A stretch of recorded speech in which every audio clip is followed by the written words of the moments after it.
Kaboom! Welcome to Behind the Numbers, the podcast keeps you up to date with football and the hobby. I got episode 34 for you today, coming into the big national week, so a lot of people are excited to get to national and see some people and check out some cards, move some cards, trade some cards. So I'm excited for this episode. Hope all of you guys have a great time at national. This week I'm going to cover, I'm going to do a little closer breakdown of how Prizm, Optic, and Mosaic are falling in terms of PSA 10 value. Just kind of want to give you kind of a percentage rate for something you need to work with. It might help you with some trades and stuff at national this week. Then I'm going to cover the AFC, NFC North for our last segment of our divisions. And then I had a little segment at the end I want to go over in terms of some pick your team strategies as we get ready for the 2021 NFL flagship products. Just something you kind of use throughout all of them. I'm going to use it from Prizm from 2020 as just kind of a baseline, but just something to keep in mind as you get ready for the 2021 products. So now it's time for the show. Hey everybody, I hope you guys are doing well as we come to the close of July and getting into August. The summer's kind of going by fast for me. It's been a busy time. I've been doing a little bit of camping experiment with the family, with a 4 and 6 year old, just give them their first couple experiences. We've been on 2 camping trips so far, and I must be getting old because from the last one we had last weekend, I'm pretty exhausted, but definitely want to get out some new information to you and just kind of keep things going in terms of my every 2 weeks in the off season. We are getting close. The training camps are actually underway, and so football is here. It's exciting. I'm really excited to get into this with you guys and just really hit in the next season of this show with 2021, because it'll be a great year for football cards. I really believe that. But for the show, I just wanted to start off with talking about a couple of PSA 10 rookie prices across. I use Mosaic, Prizm, and Optic. Select. Too hard to compare here just because there's not a lot of them graded, and a lot of the high-end select cards are graded, so it's not really something we can kind of compare at this moment in time. And with the 3 levels of select, it makes it very difficult to kind of, is concourse going to be the base select card, or where's that going to fall? So it's a little bit tough one to, in that retrospect, to kind of get a good feel. But what I did was I took Herbert, Burrow, Hurts, Tua, Jefferson, and Lamb. Kind of, in my mind, the top graded guys in the product. And so I will go through and just let you know these prices so you have them. But right now, Herbert's Mosaic, PSA 10, these are all just bases, so no color here, is going for $200, his Prizm for $630, and his Optic for $290. Burrow's $170 for Mosaic, $425 for Prizm, $260 for Optic. Hurts $80 for Mosaic, $240 for Prizm, $180 for Optic. Tua $109 for Mosaic, which is interesting. $255 for his Prizm, $155 for his Optic. Jefferson's $110 for Mosaic, which is really interesting. He's above 2 of the quarterbacks. I think that comes with the rarity of it. And Jefferson's $190 for Prizm, and then $180 for Optic. Lamb is $66 for Mosaic, $228 for Prizm, $199 for Optic. So pretty interesting to see. Lamb's a little bit above Jefferson by a good chunk on his Prizm right now, which I thought that was kind of surprising. But in terms of percentages, we have right now Mosaic is about 37% of the Prizm PSA 10. So Mosaic's just over a third. I thought it'd be closer to half personally, so I was a little surprised by that. And then Optic is at 64% of Prizm. So it's clearly established right now in my mind that it's definitely Mosaic, Optic, then Prizm. I think Select's kind of you're looking for really high-end, low-end, low-numbered stuff. As we get more Select data, we might be able to throw something in there that gives a little more guide of how we'll kind of approach Select. But then when I was kind of curious to see if Optic had settled, because it's still, I wouldn't say it's relatively new, but it's still pretty low pop reports on Optic. And I went back and looked at Kyler Murray's Prizm and Optic, and his right now Kyler Murray's Prizm is going for $430, and his Optic is going for $275, and that's at 64%. So, 63%, which is right at where the current percent breakdown is. So things have settled. I think the discussion of Mosaic versus Optic is pretty easy one. I mean, right now, Optic's base cards are valued much higher. I didn't think it would be that far apart, but it just, the collectors have spoken, and that's where we're at. So again, 37% of Prizm is right around the Mosaic base cards. 64% of Prizm is about the Optic cards, using Prizm as the top, which we know is the top. So I thought that was a really interesting breakdown, taking those, let's see, 6 guys. I didn't put Jordan Love in there right now just because I think his stuff's kind of really fluctuating right now with Rodgers coming back, which we'll talk about as we get to the north here, which kind of segues into our AFC and NFC North discussion. So this is a very deep group of players in terms of they have good quarterbacks, good receivers, and good running backs. So I'm pretty excited to talk about this group. And we're going to start with Lamar Jackson, and really fascinating stat with his line here we're going to go through. But right now his 2018 Prizm rookie PSA 10 is going for $855. There's 585 in the pop. And the interesting part about this card is it's a 13% pop of a 10 right now. So Lamar Jackson's 2018 Prizms were a very tough gem. So if you have one, it's pretty rare, and compared to the other pop reports and gem rates, it's the lowest I've seen of all the divisions we've had. So 13% gem rate. He had a 2018 White Sparkle PSA 10 sell recently for $1,200 with a pop of 10. That's kind of his high end. I'm a little surprised that was as close as it was to just the base. Looking at $855 for a base, $1,200 for a White Sparkle with a pop of 10. I think I would have took that for sure. I'd pay an extra $300 and get that White Sparkle. It's definitely more rare. Pretty cool looking card too. Next guy we're talking about in the north, Baker Mayfield. 2018 Prizm rookie PSA 10 is going for $405. 880 is his pop with a gem rate of 36%. And again, when I say gem rate, that just means the percent we expect, or that got 10s out of all the ones that were submitted to PSA. And this is just PSA, so there'll be some through BGS and whatnot as well. 2018 Prizm rookie auto PSA 10 for Baker, which just recently sold for $1,700 with a pop of 69. What I'm going to do is I'll talk about all the AFC North, and we'll kind of talk about the division as a whole, and then I'll move to the NFC North. And then we got Joe Burrow. He's 2020 Prizm rookie PSA 10. It's going for $425. Really interesting thing about him right now, he's already at 1181 for the pop report. So he's almost pretty soon. I think he's going to be more than Baker and Lamar combined. That's something to consider in terms of the supply there, because the 2020 Prizm seems to be more, especially in 2018, because 2018 there was the base and the silver. It's not that silver only argument. So Burrow's already kind of easily passed them both and almost both of them together. Burrow's 2020 blue Prizm out of 199 PSA 10 sold for $1,800 with a pop of 8. Pretty good card there for low numbered.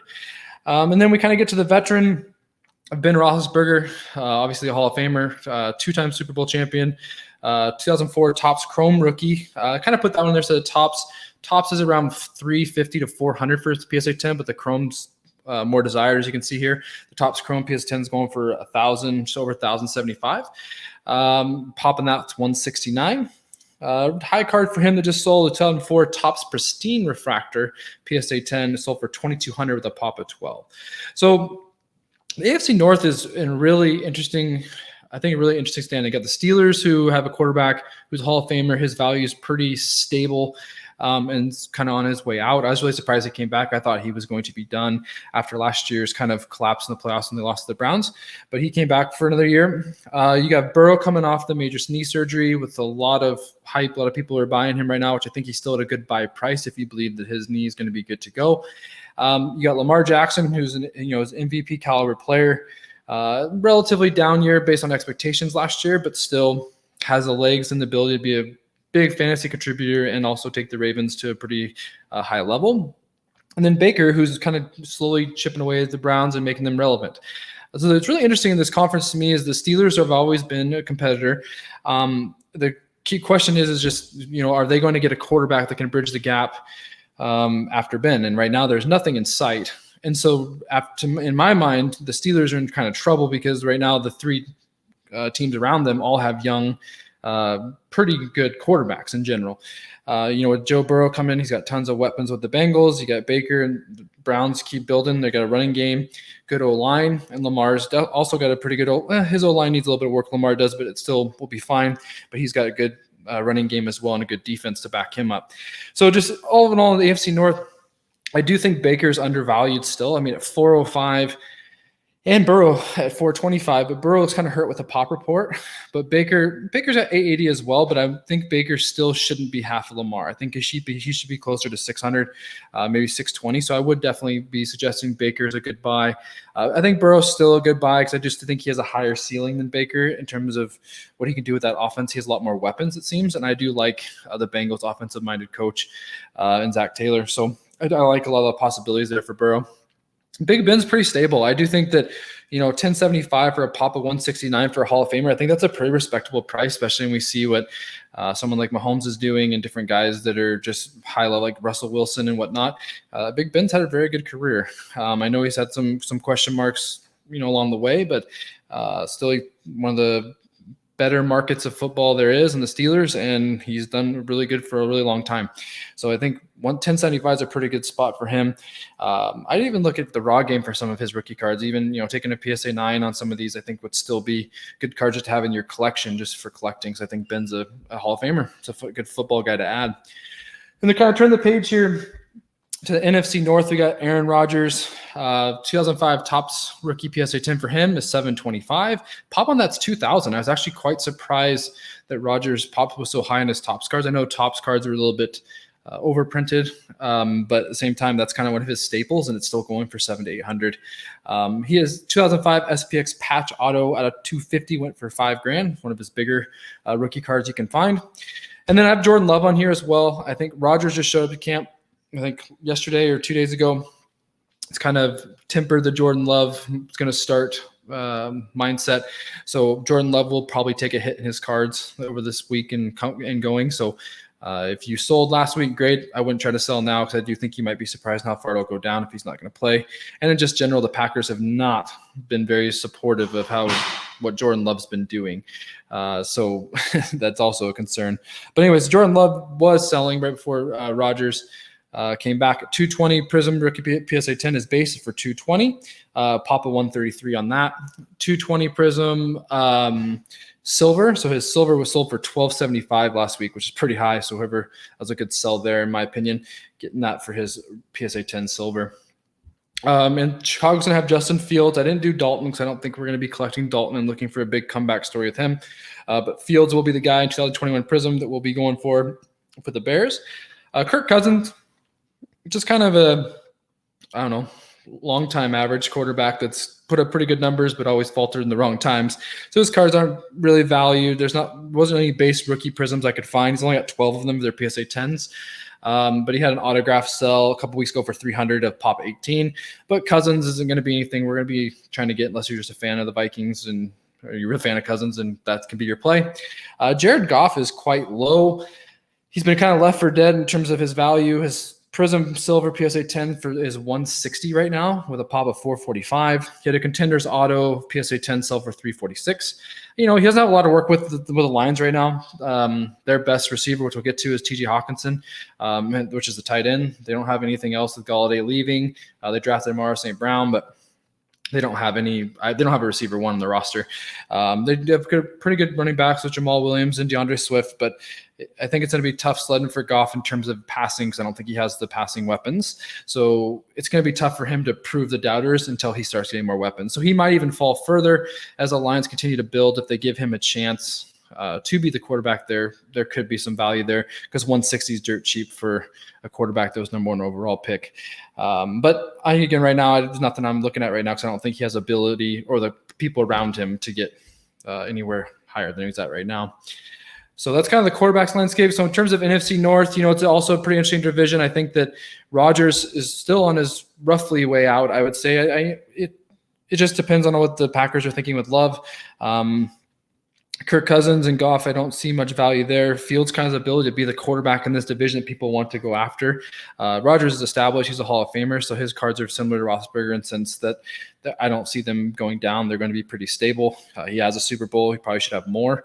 But I still think Fields will be kind of the young guy in this division, has ability to kind of turn this division upside down if he can get the Bears going because they do have a lot of talent around him.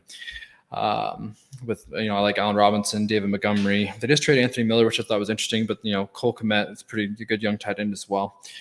So we're kind of moving to running backs for the AFC North.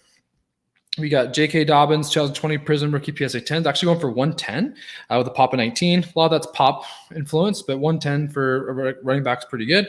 His orange Prizm out of 299 sold for 300. Very low pop on that as well. We got Nick Chubb in the north as well. 2018 Prizm rookie, 172. Pop of that's 138 at a 40% gem rate. He had a 2018 blue Prizm PSA 10 sell for 300 with a pop of 5. So again, that same idea. If you're going to buy the base for 170, you might as well pay another 130 and get a numbered card out of 300 that only has a pop of 5. So I think that's all, something to look at. Again, that color argument, going for the color again, those kind of low numbered cards so that you can kind of have a better long-term value on those cards. You got Joe Mixon, 2017 Prizm rookie for $67 for PSA 10. Really interesting. I was really surprised to see that with a pop of 109. Mixon hasn't done anything to warrant that to be higher. But the real surprise is there's a lot of star stock offers on my raw one for like 30. And I guess I should be taking those because if it's PSA 10 67 and mine's just a raw card for 30, that's not a very good return on your grading of a PSA 10. So that's very interesting that I was surprised it was under 75, to be honest. His camo PSA 10 out of 25 sold for 255 with a pop of 7. So very low numbered rookie there for 255. If Mixon get going with Burrow, that offense could be pretty awesome. He's just had a tough time being consistent. When he's on the field, he's pretty explosive, but he's had a tough time staying on the field and just kind of coming through what people expect from him, which is pretty high. Najee Harris will be the Steelers guy in the backfield, and obviously he'll be a guy in 2021 Prizm we'll be looking for. In all, the North's pretty stacked in running backs. Those are 4. Dobbins, Chubb, Mixon, and Harris are all relatively high fantasy assets in terms of people like those running backs for their potential. I think, in my opinion, Dobbins has the biggest upside because I just think that I'm hoping the Ravens just let him go instead of giving Gus Edwards goal line carries and really spreading that backfield around. I hope they kind of go more to like a 70-30 instead of 50-50 like they did last year and just let Dobbins eat because I think Dobbins can put up a huge year if he gets the reins. Nick Chubb, it's all been about health and just consistency. When he's on the field, he's very productive. So if he can stay healthy for a full season, we can definitely see a big cash in for him as well. And Mixon as well, because if Burrow and those receivers are going, they're going to have to respect the pass, and that opens up the run for Mixon. He could have a lot to offer as well. Harris, I'm really interested to see how, because their O-line's really shook up, but the Steelers always find a way to kind of have successful running backs. So I'm kind of again excited to see what he can do in that offense because he's a really talented running back out of Alabama. So kind of moving to the NFC North. So we got Aaron Jones to lead the way here. His 2017 Prizm rookies at 151.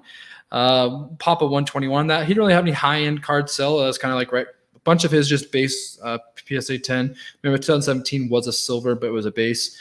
They were all around 150. No other sales other than that. David Montgomery's 2019 Prizm base was $80. He had a red wave auto out of 149, sold for 173. Dalvin Cook, 2017 Prizm for 225. I was a little surprised to see that high for him with a pop of 454. And I was also surprised by that. He has a pretty good, a lot of people graded Dalvin Cook, which surprised me seeing kind of the other 2017 pop reports.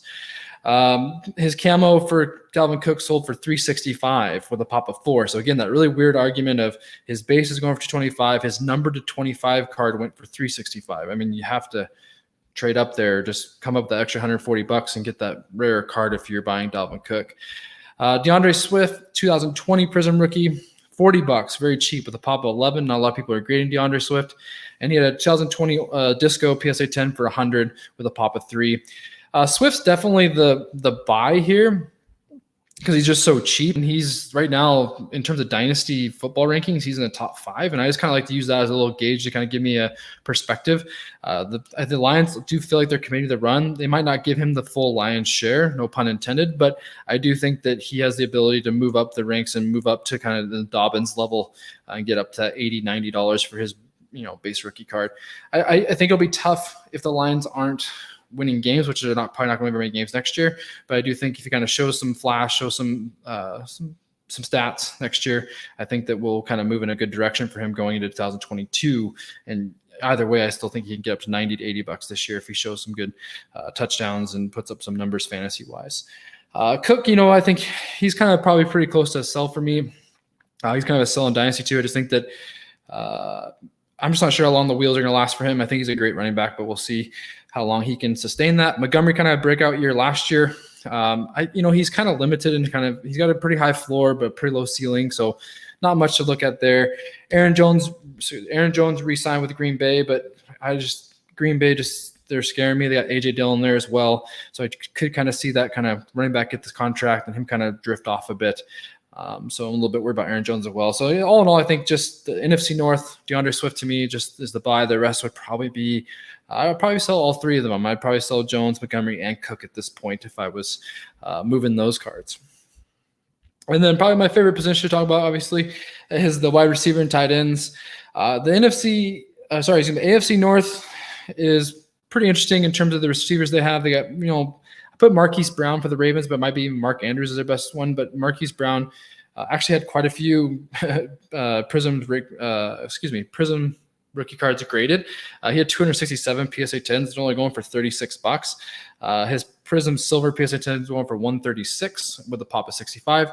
I did put him on there too because he's kind of going to that third year. And some receivers that were super successful in college, it kind of have a tough transition to NFL. That third year, it kind of clicks.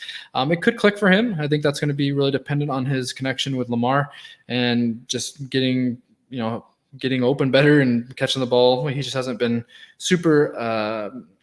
he hasn't been very reliable in terms of his route running and getting open.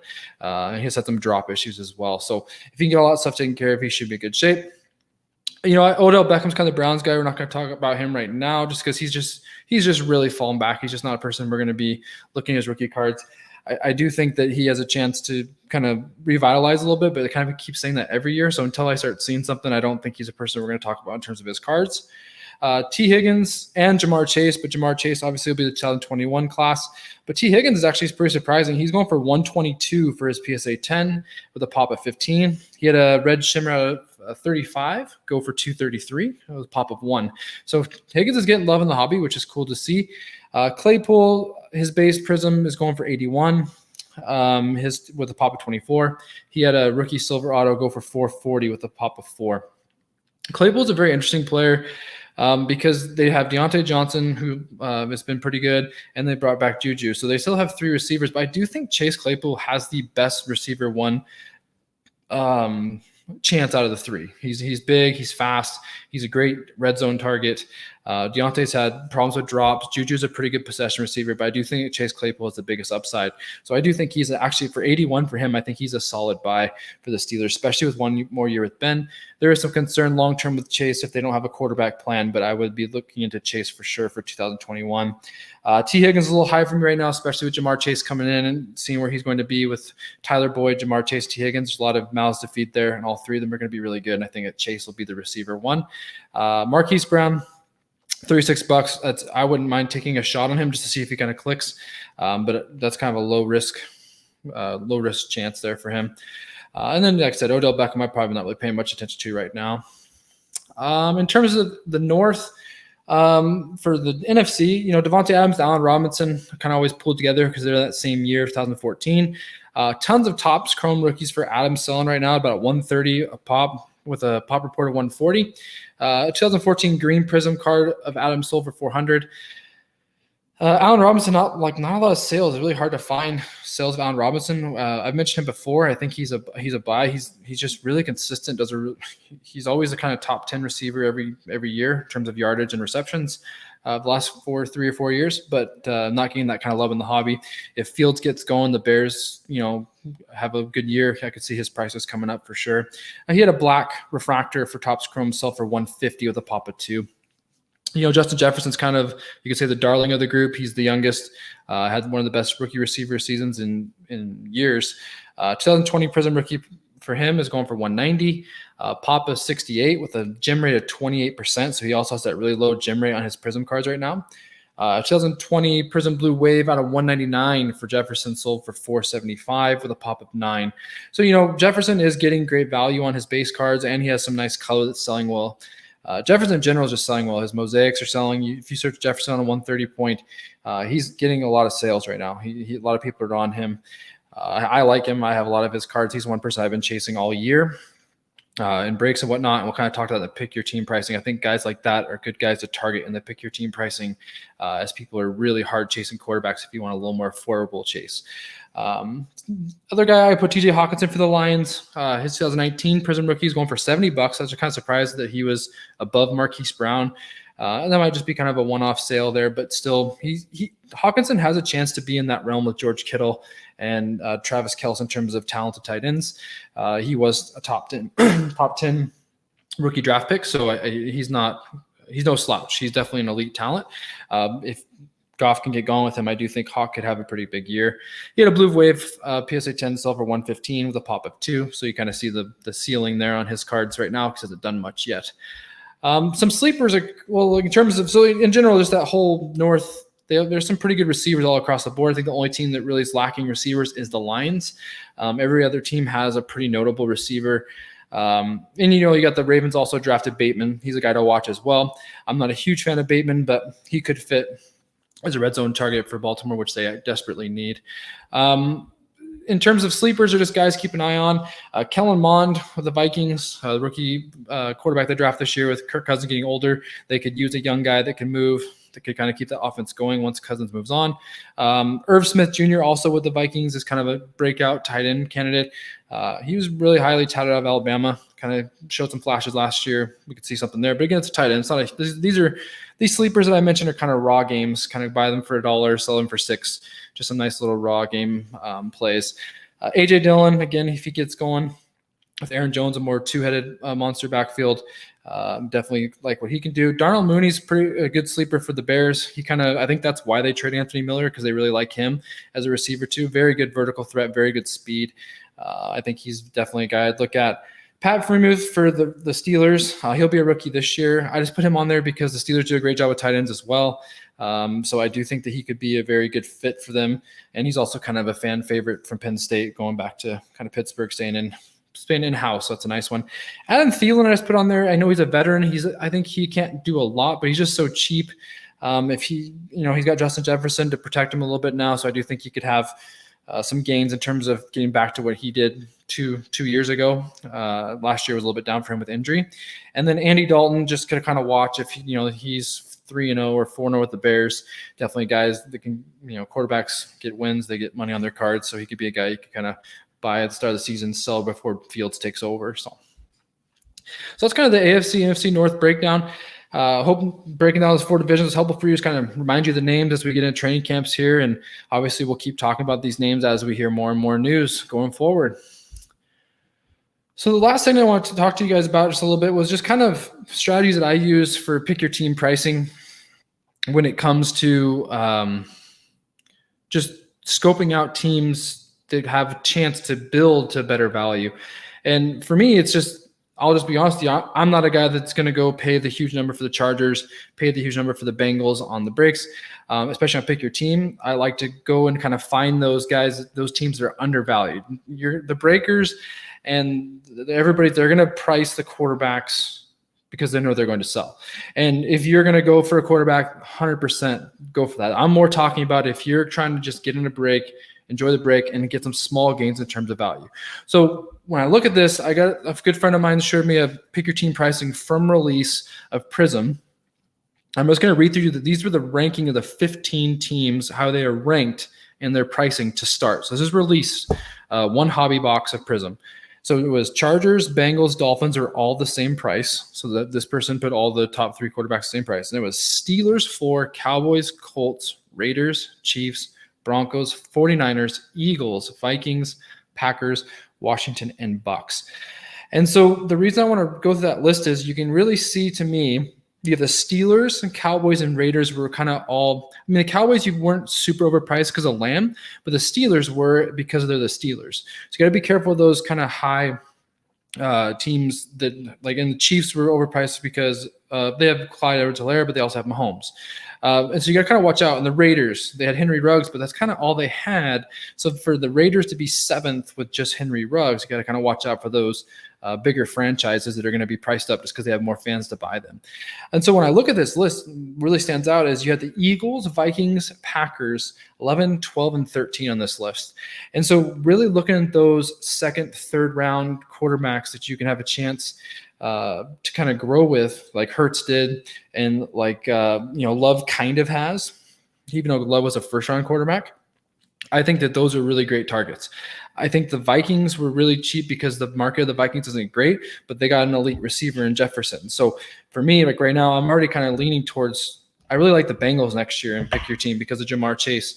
I like them because of Jamar Chase, and you have a little backup plan with Joe Burrow second-year cards, which still have some value. So I really like the Bengals right now.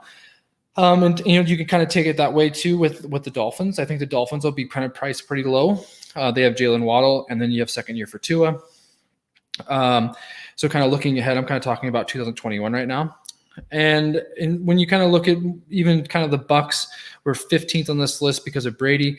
They didn't really have a great rookie class, so it wasn't something that was a home run. It was most people just chasing Brady cards, so that's kind of be careful with that because I think the Brady cards still sell well. So if you're just doing it for selling, but in terms of if you're just trying to be a Bucks fan, it might be overpriced just because of Brady for you. But yeah, so just kind of when you're looking to pick your team prices, I'd really like to kind of target kind of top receivers or look at those guys that have second year rookie cards that could be of value. The Chargers will be super cheap probably and pick your team because their top pick was an offensive tackle. They didn't add much offensively, so they could be a good second year Herbert card if that's your play. And then, just kind of go in general.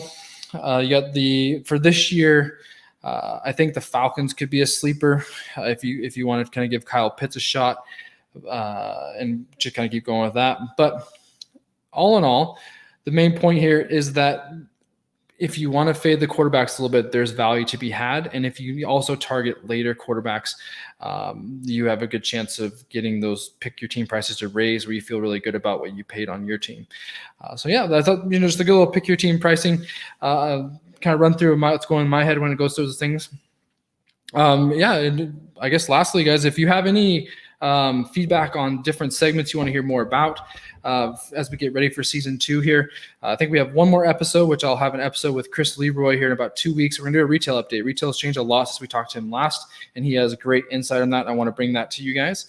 But I do want to go ahead and just get your feedback on different segments. I do want to get more into vintage. So I do want to talk about some more vintage football cards, just whether it's just, hey, Jerry Rice rookie cards are selling for this, or just kind of just give us some more perspective so we're not just on the modern. I know the modern is the up-to-date and the thing that's changing the most, but I do want to keep us in line with the vintage cards because I find all years of football fun.